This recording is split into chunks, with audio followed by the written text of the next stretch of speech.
आणि स्वादिष्ट पुरणपोळी ह्या पद्धतीने घरीच नक्की बनवा. चणा डाळ 1.5 वाटी स्वच्छ धुवून कोमट पाण्यात 1 तास भिजत ठेवली.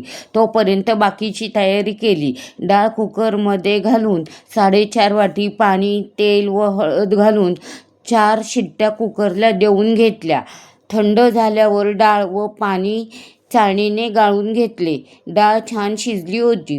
डाळीमध्ये अर्धा कप गूळ व अर्धा कप साखर घालून शिजवले. सतत हलवत राहा. पुरणाचा गोळा तयार होतो.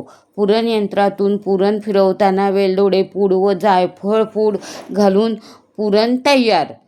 पोळी करण्यासाठी कणकेची पारी तयार केली. त्यात पुरणाचा गोळा घालून बंद करून हलक्या हाताने लाटून घेतली व दोन्ही बाजूने खरपूस भाजून घेतली. मस्त तूप सोडले. होठावर मोडण्यासारखी पुरणपोळी तुपासोबत छान लागते. रेसिपी आवडल्यास लाईक, शेअर अँड सबस्क्राईब.